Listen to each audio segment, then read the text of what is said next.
Good evening friends. ఈరోజు వచ్చేసి ఓ tragic incident అయింది.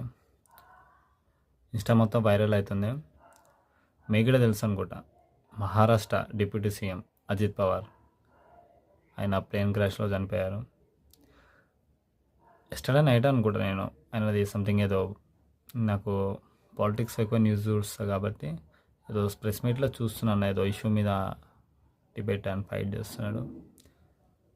జస్ట్ అది నిన్న చూసి ఇట్లా నేను నైట్ పడుకొని మార్నింగ్ లేచి ఇలా ఫేస్ వాష్ చేసుకొని ఇలా ఇన్స్టా ఓపెన్ చేసి చూస్తే 9-10 కదా ఆయన ఇలా ప్లేన్ క్రాష్లో ఇలా చనిపోయాడని వచ్చింది. ఒక్క పేజ్ వస్తే నేను ఫస్ట్ ఇలా నమ్మశక్యంగా లేదని ట్విట్టర్లో వెళ్ళి చూస్తే ఇట్స్ హ్యాపెన్. ఆ ప్లేన్లో ఇంకో 5 మంది కూడా ఉన్నారంట. ఆ బాడీ గార్డ్స్ కానీ ఆయన పర్సనల్ సెక్యూరిటీ ఇంకైతే ఉంటారు కదా ఆయనకి పర్సనల్ సాయర్లో, ఇంకొక పైలట్ గిట్ట చనిపోయింది. అసలుకే లైఫ్ అనేది అన్ప్రెడిక్టబుల్ అబ్బా. అంత సీఎం పోస్టులు, డిప్యూటీ సీఎంలు వాళ్ళకే నిన్న ఉండి నాకు నిన్న బాగా గుర్తు. నేను నైట్ మొత్తం నిన్న ఫ్రెండ్ వాళ్ళతో మూవీకి వెళ్ళాను. నాకు బాగా గుర్తుంది. అది మూవీ అయిపోయి ఇలా వచ్చి అనుకొని చూస్తే అంత పెద్ద మనిషి చచ్చిపోయాడు. మనం ఎంత కానీ నేను అనేది ఏంటంటే మనం గిట